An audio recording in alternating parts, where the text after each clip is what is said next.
संबल के अलावा बड़गाम में भी इंसानियत को शर्मसार करने वाले वाक़े के खिलाफ लोगों ने एहतजाजी मुजाहरा किया और मुतासिरा को इंसाफ दिलाने के लिए गुनहगार को फांसी की सजा देने का मुतालबा किया। बता दें आपको कि गुज़िश्ता दिनों संबल में हुए 3 साल की बच्ची से इस्मतदारी के वाक़े के खिलाफ पूरी रियासत में लोग एहतजाजी मुजाहरा कर रहे हैं। मुलजिम फिलहाल पुलिस हिरासत में है। ये पूरे कौम की बच्ची है। ये हर एक बच्ची हमारे कौम को रिप्रेजेंट करती है। जो भी बच्ची होगी कश्मीर की, पूरी दुनिया की बच्ची, खुसूसन आज हम इस बच्ची के लिए आए हैं जो हमारा कौम रिप्रेजेंट करती है। हम सड़कों पर हमने सड़कें इसलिए ब्लॉक की हुई है क्योंकि 5 दिन हो गए मुलजिम का कोई पता नहीं है, कोई केस नहीं चल रहा। इवन उस मुलजिम को एक प्रिंसिपल ने जो कि 21 साल का है उसको 9 साल का बताया हुआ है।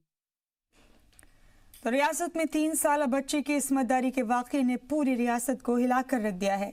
संबल पुलिस ने कसूरवार को गिरफ्तार कर लिया है और आगे जांच जारी है। लेकिन आज सोनावारी, संबल और नौगाम समेत मुख्तलिफ इलाकों में लोगों ने एहतजाजी मुजाहरा किया और कसूरवार को फांसी पर लटकाने की मांग की। इस दौरान मुजाहरीन ने बांदीपुरा श्रीनगर शाहराह को जाम किए रखा। एससीबी बांदीपुरा राहुल मलिक और नायब कमिश्नर बांदीपुरा शाहबाज मिर्जा ने मौके पर पहुंचकर एहतजाजी को यकीन दिलाया कि कसूरवार को कानून के मुताबिक सख्त सजा दी जाएगी। इस दौरान एससीपी बांदीपुरा ने मीडिया से खिताब किया और इस मामले पर अपनी बात रखी। जैसे ही ये इंसिडेंट हमारे नोटिस में आया, सबसे पहले मैं कहूँगा कि ये बेहद दर्दनाक जो है हादसा है और इमीडिएटली हमने इसमें कार्रवाई करते हुए जो है एक्यूज्ड को अरेस्ट किया और हमने इमीडिएटली जो बच्ची है उसको इमीडिएटली बेस्ट से बेस्ट मेडिकल फैसिलिटीज जो है उसको अवेलेबल कराई। उसको हम जल्दी से जल्दी कोर्ट में प्रोड्यूस करेंगे और मैक्सिमम से मैक्सिमम जो सजा हो सकती है उसका हम कोर्ट से रिक्वेस्ट करेंगे। तो महज 3 साल की मासूम कमसिन बच्ची है जिसकी इज्जत को, आबरू को तार-तार किया। इस बच्ची की जिंदगी खराब कर दी एक शख्स ने। हालांकि इस मुलजिम को गिरफ्तार कर लिया है पुलिस ने, लेकिन इसके बाद रियासत के मुख्तलिफ हिस्सों में लोगों में जबरदस्त गुस्सा है, जबरदस्त नाराजगी है। लोग जगह जगह एहतजाजी मुजाहरे कर रहे हैं, मुलजिम को सख्त से सख्त सजा देने की मांग कर रहे हैं। लोगों ने मुलजिम के लिए मौत से कम कोई सजा मंजूर नहीं की है। तमाम सियासतदानों ने भी मौत की सजा मांगी है। जीएम शाहीन इस पर क्या कह रहे हैं वो भी सुनते हैं। देखिए, जहाँ तक जेडीयू का सवाल है, पार्टी ने इससे पहले यूएलबी पोल्स में पार्टिसिपेट किया था और पंचायत में भी पार्टिसिपेट किया था, जिसमें more than 634 sarpanch we have from Jammu and Kashmir and as per councillors are concern, वो भी हमारी जो 73 की जो तादाद है पूरे जम्मू कश्मीर की मैं बात कर रहा हूँ। और पार्लियामेंट के लिए हमने एक तो बांदीपुरा के संबल में 3 साल की बच्ची के साथ इस्मतदारी के मामले के खिलाफ पुलवामा टाउन में एहतजाजी मुजाहरे किए गए। इस दौरान मुजाहिरीन और पुलिस में झड़प हुई। सिक्योरिटी फोर्सेज ने मुजाहिरीन को मुंतशिर करने के लिए पैलेट और आंसू गैस के गोले छोड़े, जिसके बाद हालात काबू में आए।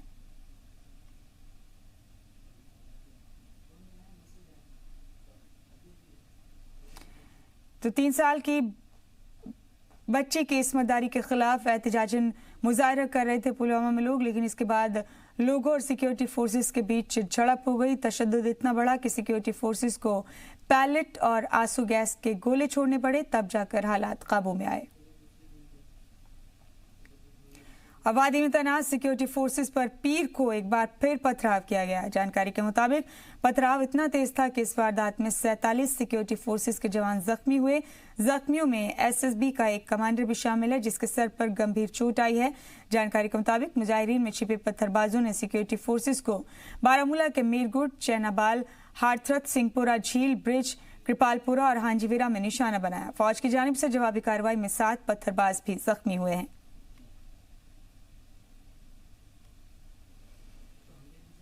रामबन में सिक्योरिटी फोर्सेस और रियासती पुलिस को बड़ी कामयाबी मिली है। दरअसल यहां 2 मुश्तबा दहशतगर्दों को गिरफ्तार किया गया है जिनसे पूछताछ की जा रही है। जानकारी के मुताबिक जम्मू के रामबन इलाके में 2 मिलिटेंट्स के छिपे होने की खबर सिक्योरिटी फोर्सेस को मिली थी। सिक्योरिटी फोर्सेस ने जम्मू पुलिस के साथ मिलकर इलाके को घेर लिया। देर रात करीब 3:30 बजे दोनों मिलिटेंट्स को रामबन के गुल इलाके से पकड़ लिया गया। दोनों के पास से बड़ी रकम बरामद की गई है। बताया जा रहा है कि दोनों मिलिटेंट हथियार खरीदने के लिए आए थे। दोनों मिलिटेंट्स के नाम शौकीन और तौसिफ बताए जा रहे हैं। दोनों कश्मीर के रहने वाले हैं। फिलहाल दोनों से पूछताछ की जा रही है। Ready, sir? All of you, based on a specific information about movement of two suspicious persons north of Gul, a joint operation was launched by the army and the police on early morning of 13th May 2019, in which two individuals were apprehended. Their details are: one is Shaukat Ahmed Sheikh, son of Ghulam Nabi Sheikh, resident of Avantipura. Second is Tawil Muhammaduddin Dar Samar, son of Ghulam Muhyiddin Dar, resident of Malipura, Kulgam. There was a recovery of one AK-47, one magazine, 30 rounds, personal items and cash worth rupees 8,771. Jammu Kashmir में ISIS के दहशतगर्द Ashfaq Ahmad Sophie को हलाक किए जाने के बाद ISIS ने दावा किया है कि रियासत में उसने अपना नया नेटवर्क बनाना शुरू कर दिया है। आईएसआईएस के दावे में कितना दम है, इसका पूरा सच आना अभी बाकी है। इराक और सीरिया से खत्म होने के बाद आईएस का ये नया दावा एक बड़े खतरे का अलर्ट जरूर माना जा रहा है।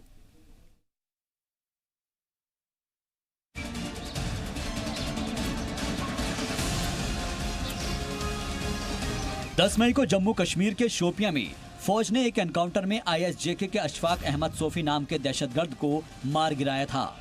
उस दिन दावा किया गया था कि सोफी आईएसजेके का आखिरी दहशतगर्द था।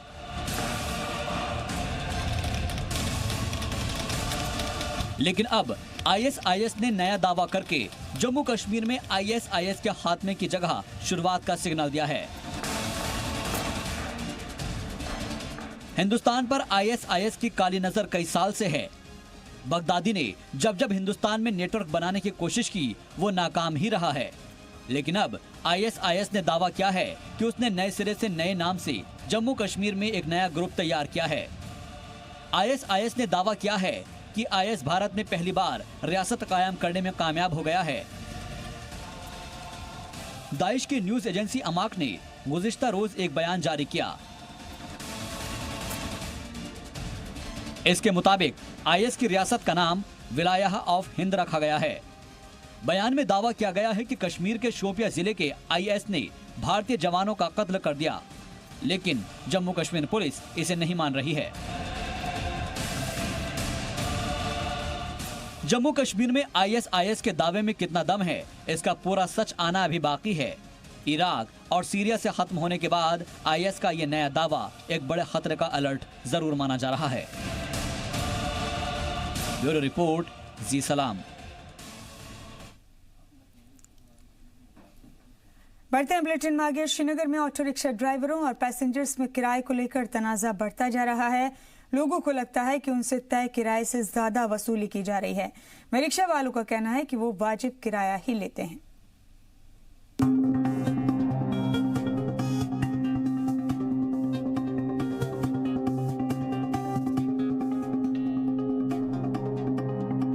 श्रीनगर में लोग ऑटो रिक्शा के बढ़े किराए से परेशान हैं। लोगों का कहना है कि उनसे तय किराए से ज्यादा रुपए लिए जा रहे हैं।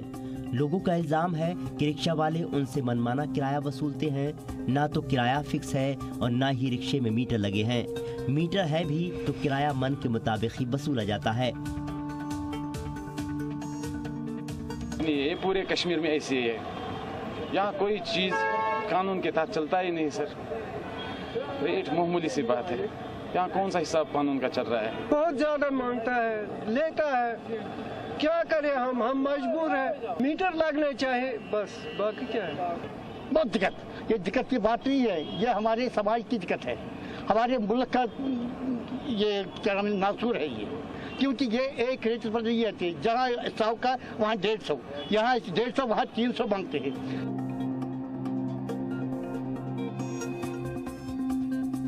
दूसरी जानिब ऑटो रिक्शा वालों का कहना है कि महंगाई इतनी ज्यादा है, अगर वो कम किराया लेने लगे तो घर का खर्च चलाना मुश्किल हो जाएगा। उनका कहना है कि मीटर के मुताबिक चले तो पेट भी न भरे, इसलिए वो दूरी के मुताबिक किराया लेते हैं। रिक्शा सीएनजी पर नहीं पेट्रोल पर चलाए जाते हैं, इसलिए दूसरे शहरों के मुकाबले यहाँ किराया ज्यादा देना पड़ता है। होनी चाहिए रेट, और यहाँ पे आप देखो पेट्रोल दिन ब दिन चढ़ता है, सड़कें भी नहीं है।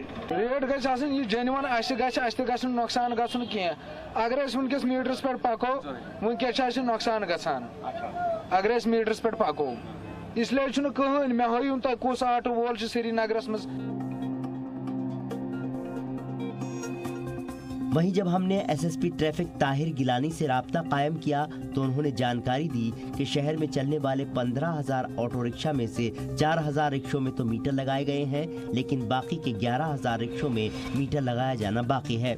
उन्होंने आगे कहा कि बहुत ही जल्द रिक्शा वालों पर किराए को लेकर कार्रवाई की जाएगी और मीटर के मुताबिक ही किराए लिए जाएंगे।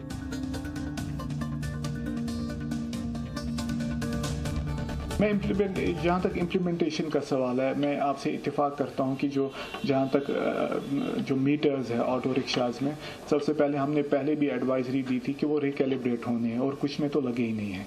तो इसमें जो आरटीओ साहब है वो मॉनिटर कर रहे हैं कि कितने। पिछली बार हमने लीगल मेट्रोलॉजी वालों को भी एक चिट्ठी लिखी थी कि जस्ट टू नो कि कितने ऑटोज में इंस्टॉल हुआ है।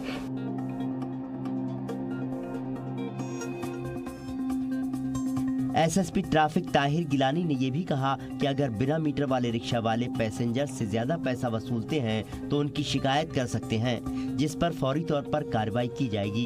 श्रीनगर से शौकत बेग की रिपोर्ट।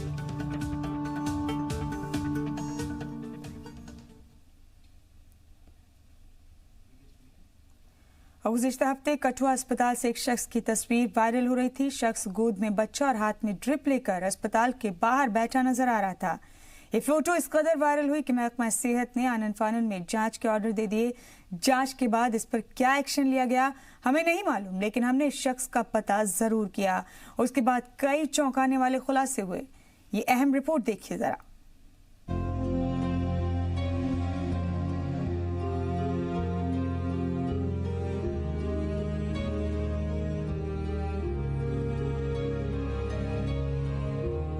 इस तस्वीर को देखिए, कितनी लाचारी और बेबसी के साथ ये शख्स हाथों में आईवी ड्रिप बोतल लिए कठुआ जिला अस्पताल के बाहर बैठा है। इस तस्वीर की सच्चाई ये है कि यहाँ के किसी बड़े डॉक्टर ने इसे निकाल दिया। उस बड़े डॉक्टर का नाम ये गरीब नहीं जानता, लेकिन उसे सजा दिलवाना चाहता है। आपको पूरी दास्तान बताते हैं। गुज्जर बकरवाल तबके से ताल्लुक रखने वाले 3 साल के बच्चे को बम्बल बी यानी भौरे ने काट लिया था, जिससे बच्चा बीमार हो गया। उसे तेज बुखार आ गया। बच्चे को लेकर जब उसके वालिद कलीमुद्दीन अस्पताल पहुंचे तो वहां मौजूद डॉक्टर ने उन्हें जम्मू जाने की बात कही और अस्पताल से बाहर निकल जाने को कहा। काफी मान मनव्वल के बाद डॉक्टर बच्चे को ग्लूकोज चढ़ाने को राजी हुआ, लेकिन उन्हें अस्पताल में बैठने तक नहीं दिया गया। तो डॉक्टर ने क्या काम किया कि आर्जी तौर पर एक बोतल ग्लूकोज की मेरे बच्चे को लगाई। जब दूसरी बोतल ग्लूकोज की लगाई तो डॉक्टर ने क्या मुझे बोला कि भाई आप हॉस्पिटल से बाहर निकल जाओ। 2-3 वहां से उसने खुद भी हो गया और 2-3 आदमी और अपने साथ में लगाए। मुझे वहां से पकड़कर हॉस्पिटल से बाहर निकाल दिया। जहां मुझे प्राइवेट डॉक्टर मिला है वहीं मैंने करवाया है। जहां भी मुझे डॉक्टर मिला, जहां भी। सुना आपने, जिन डॉक्टरों पर हमारी सेहत की जिम्मेदारी दी गई है उन्होंने अपनी जिम्मेदारी से तो मुंह मोड़ा ही, साथ ही इंसानियत को भी शर्मसार कर दिया। एक बीमार बच्चे को उसके लाचार बाप के साथ किस्मत के हवाले छोड़ दिया गया। लाचार बाप ने घर के गहने बेचकर कुछ पैसे जमा किए। इससे भी बात न बनी तो अपने मालिक से पैसे उधार लिए और बच्चे का इलाज कराया। तो जब इसके बच्चों को भौर लड़ा तो इसने मुझे फोन किया कि मुझे पैसे नहीं है। तो ये जो कठुआ अस्पताल वाले लोग, ये डॉक्टर हैं, इन्होंने मुझे जवाब दे दिया तो मेरे पास पैसे नहीं है, तो मैं कहीं प्राइवेट इलाज कराऊंगा। तो मुझे दिल में एहसास हुआ कि क्या करेगा, बेचारा गरीब है, लड़के मजदूरियां करते हैं, वो बेचारा मेरा माल चुकाता है और अपना गुजारा चलाता है, बच्चों को पालता है। बीमार बच्चे के प्राइवेट से इलाज का खर्चा उठाने को मजबूर कलीमुद्दीन बकरवाल चाहते हैं कि ऐसे लापरवाह डॉक्टरों को फौरी तौर पर हटा दिया जाए। देखना है कि महकमा सेहत पूरे मामले पर कितनी ईमानदारी से अपनी जांच को अंजाम देता है। भदरवा से राजा रहबर जमाल की रिपोर्ट, जी सलाम। अनंतनाग के दूर दराज इलाकों में आज भी गुर्जर कबीले के लोग चूरी यानी खास किस्म की रोटी से रोजा इफ्तार करते हैं। इसी पर देखिए रिपोर्ट।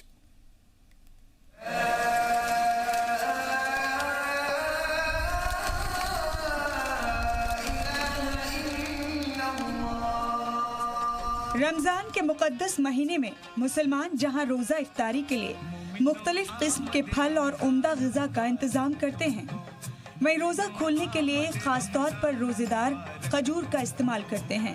फिर बाकी फलों और ग़िज़ा का भी इस्तेमाल होता है।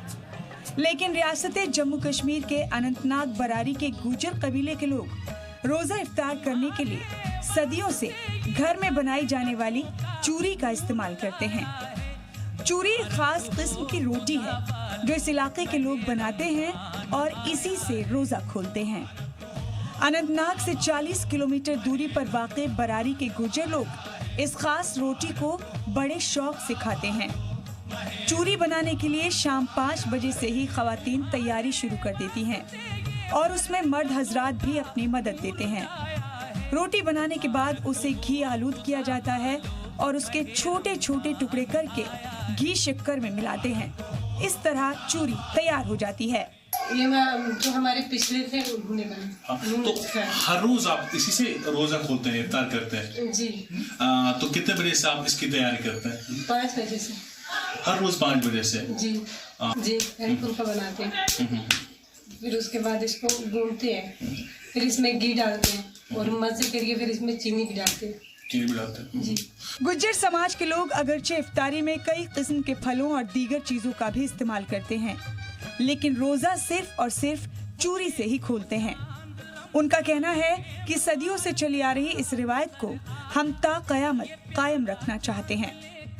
तो हम इस वक्त चूरी बना रहे हैं, इसमें हमने घी डाला, तो हमारे ये पुश्तू से ये काम चल रहा है हमारा। हम चूरी हर रोज बनाते हैं और हमारे पास ये देसी घी होता है हमारा अपना, तो हम ये घी खरीद कर नहीं लाते हैं। कोई शक न करे कि घी खरीद कर लाया है, ये हमारा अपना घी है। बरारी अनंतनाग में लोगों को पानी और दीगर बुनियादी सहूलियात की किल्लत है, जिसकी उन्होंने शिकायत की और इंतजामिया के लोगों से मदद की भी अपील की। रिवायत को नहीं भूले हैं और इनके रोजे अल्लाह तबारक व तआला की बारगाह में कबूल हो, और इनका यही मानना है कि ये मरते दम तक अपनी रिवायत को नहीं भूलेंगे और उन्हीं के मुताबिक चूरी से ही इफ्तार करते रहेंगे। खालिद मुंतजिर, जी मीडिया नेटवर्क, ब्याय आंगन, अनंतनाग। रमजान के मुकद्दस महीने में रोजेदारों के लिए सुन्नी स्टूडेंट फेडरेशन की जानिब से पुंछ में बॉर्डर से सटे गांव शाहपुर की शरीफ बिलाल मस्जिद में रोजा इफ्तार पार्टी का इनेकाद किया गया। इसमें बड़ी तादाद में रोजेदारों ने हिस्सा लिया और मिलकर इफ्तारी की। इस मौके पर मुल्क के लिए अमन और भाईचारे की दुआ भी मांगी गई। आपको बता दें कि शाहपुर गांव पाकिस्तान से महज कुछ ही दूरी पर है। यहाँ आए दिन गोलाबारी होती रहती है। सुन्नी स्टूडेंट फेडरेशन के चेयरमैन मोहम्मद अब्दुल रहमान का कहना है कि हम ये चाहते हैं कि जिस तरह शहर में रोजेदार अपना रोजा खोलते हैं, उसी तरह इस बॉर्डर से सटे गांव के लोग भी अपना रोजा खोलकर खुदा की इबादत करें। इसलिए माह रमजान के दौरान पूरे महीने इस गांव में इफ्तारी का एहतमाम किया जाएगा। शाम को इफ्तारी के वक्त गांव में जहां बड़े लोग बड़ी शिद्दत से हिस्सा ले रहे हैं, वहीं बच्चों में भी काफी जोश देखा जा रहा है। बहुत दूर दराज बॉर्डर इलाका है, तो यहाँ पे काफ़ी किस्म की जो है प्रॉब्लम रहती हैं, जिसकी वजह से यहाँ पे लोग काफ़ी तादाद में यहाँ पे इफ्तारी करने के लिए आ जाते हैं। और मैं शौकत सर को और उनकी टीम को उनके लिए दुआ गो हूँ कि वो इतने दूर दराज एरिए में इतना बड़ा एहतमाम किया, और उनकी टीम को भी उनका मैं शुक्रिया अदा करता हूँ कि वो इतने दूर बॉर्डर एरिया में आके हमारा जो है हमें ताउन करते हैं, हमें हमारी देखभाल करते हैं। और मैं यहाँ की यूथ को भी मुबारकबाद देता हूँ कि वो यहाँ पे बहुत अच्छा काम कर रही है। ये जो बॉर्डर एरिया पे, ये दूर देहात पे लोग रह रहे हैं, वहाँ पर इस तरह का प्रोग्राम करना चाहिए। और मैं यहाँ का जितना भी लोग है यहाँ इसमें शिरकत किया और इसमें ताउन दिया, सबको शुक्रिया अदा कर रहा हूँ। रास्ता यहाँ पर आ गया, उसके बाद हमने यहाँ पर मस्जिद बनाया फ़ौरन। और इसमें क्योंकि लोग एक बिल्कुल सिटी से दूर रहते हैं, इनका दीन का और बाकी नमाज का चीज़ों से दूर रहते हैं। जब मस्जिद होगा, एक मरकज़ बनेगा, वहाँ पर लोग इकट्ठे होते हैं, दीन का भी और बाकी अपना ज़िंदगी का भी 4 बातें यहाँ पर होंगे। इफ्तारी का एहतमाम करवाया जाता है, ये बहुत बड़ा काम है। और हमारे इस दूर इफ्तादा इलाके में मिस्कीन लोग रहते हैं, गरीब लोग रहते हैं जो वाकई इसके मुस्तहिक हैं। और मैं इस काम को देखते हुए तमाम मुसलमानों से यही गुजारिश करूँगा कि जहाँ भी दूर दराज इलाका हो, जहाँ कोई पहुँच ना पाता हो, वहाँ पहुँच के गुरबा और मस्कीन की आप मदद करें, उनकी हेल्प करें। अल्लाह ताला आपका दोनों जहाँ में हामिद नासिर हो। सीआरपीएफ के शहीदों की याद में मुनक़िद सकाफती प्रोग्रामों की कड़ी में इतवार को जम्मू यूनिवर्सिटी के स्टेडियम में मशहूर गुलकारा जसपिंदर नरूला ने खूबसूरत गानों से नाजरीन को झूमने पर मजबूर कर दिया। इस मौके पर हुब्बुल वतनी के कई गीत और लता जी के गाए ए मेरे वतन के लोगों ज़रा आँख में भर लो पानी जैसे गीत सुनाकर उन्होंने सभी को जज्बाती कर दिया। सीआरपीएफ की 166वीं बटालियन की जानिब से मुनक़िद प्रोग्राम में इसी बटालियन के 9 शहीदों के परिवारों को एजाज़ से सरफराज किया गया। इस दौरान माहौल में खामोशी छा गई। इस मौके पर जम्मू के आर्टिस्ट ने भी सकाफती प्रोग्राम पेश किए जिन्हें काफ़ी पसंद किया गया। इस दौरान शहीदों के परिवार वालों ने भी उन्हें मिले एजाज़ पर खुशी जाहिर की। इस दौरान सीआरपीएफ के आला अहदेदारान ने कहा कि उनके जवानों ने मुल्क के लिए जो कुर्बानियाँ दी हैं उन्हें कभी भी भुलाया नहीं जा सकता। सीआरपीएफ के वीर शहीदों को, उनके परिवारों को नमन करने का, उनको स्मृत करने का। जम्मू कश्मीर की धरती वीरों की भूमि है। सीआरपीएफ ने कुर्बानियाँ दी है। इस धरती के सपूतों को भी सीआरपीएफ ने खोया है। हमने उन परिवारों को बुलाया है जिन्होंने देश की सेवा में अपना सर्वस्व न्यौछावर किया है। हम उनके परिवारों को सम्मानित करेंगे, हम अपने शहीदों को स्मृत करेंगे।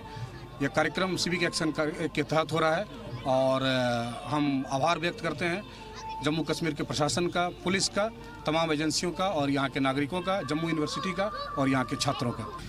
और बहुत अच्छा काम है कि जो हम जैसे बच्चे जिन्हें पता नहीं है कि हमारे फादर्स वगैरह ने क्या किया देश के लिए, उनको पता चलता है कि किस लायक थे वो और उन्होंने क्या किया देश के लिए। और हमारी कोशिश रहेगी कि आगे हम भी देश के लिए ऐसे काम करें। मतलब बहुत इज्जत करते हैं ये हमारी सीआरपी वाले।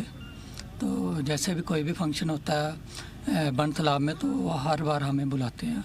कमी तो थोड़ी रहती है, क्या करना है। जम्मू कश्मीर बैंक की पीओज की सिलेक्शन लिस्ट पर तनाज़ा बढ़ने के बाद बैंक की जानिब से लिस्ट को यूनिफॉर्म कट ऑफ करार देने के बावजूद भी जम्मू में तनाज़ा नहीं थम रहा। इस सिलसिले में जम्मू में पैंथर्स पार्टी के कारकुनान ने बैंक के खिलाफ मुजाहरा किया। सिलेक्शन लिस्ट हाईकोर्ट के रिटायर्ड जज की देखरेख में निकालने का मुतालबा किया। उन्होंने बैंक के खिलाफ नारेबाजी करते हुए कहा कि बैंक की जानिब से हमेशा जम्मू के साथ इम्तियाजी सलूक किया जाता है जो बर्दाश्त नहीं किया जाएगा। साथ ही उन्होंने बैंक को भी आरटीआई के तहत लाने की मांग की। गौरतलब है कि बैंक ने कुछ दिन पहले जो पीओज की पोस्ट के लिए सिलेक्शन लिस्ट जारी की उसमें जम्मू के लिए 63 और कश्मीर के लिए 40% का कट ऑफ रखा, जिसके बाद जब जम्मू में तनाज़ा बढ़ा तो इसे यूनिफॉर्म कट ऑफ डिक्लेयर कर सभी उम्मीदवारों के लिए 40% कर दिया गया। जब पब्लिक का दबाव हुआ तो उन्होंने इसको बदल दिया और यूनिफॉर्म कह दिया हम रखने के लिए तैयार हैं। ये पब्लिक के दबाव में हुआ है, लेकिन बैंक की नीयत जो है वो साफ नजर आती है। वो जम्मू के युवाओं को अपना हक देने के लिए तैयार नहीं है और क्या भरोसा है कि आगे फाइनल सिलेक्शन में वो क्या करेंगे। ये सिलेक्शंस हाई कोर्ट के रिटायर्ड जज की देखरेख में होनी चाहिए, पहली बात। और दूसरी बात हम ये कहना चाहते हैं कि बैंक का चेयरमैन हमेशा कश्मीर से क्यों लिया जाता है, ये हमारा सवाल है। प्रशासन को, हुकूमत को, क्या जम्मू में कोई ऐसा काबिल आदमी नहीं है जो जम्मू कश्मीर बैंक का चेयरमैन बन सकता हो? जवाब देना होगा। गवर्नर महोदय आप बताइए। और लगातार इनको अपॉइंट किया जाता है, इनको एक्सटेंशंस दी जाती हैं और जम्मू के लोगों को हर बार सड़कों के ऊपर उतरना पड़ता है। इसी के साथ कश्मीर एक्सप्रेस में फिलहाल इतना ही। दीजिए इजाजत।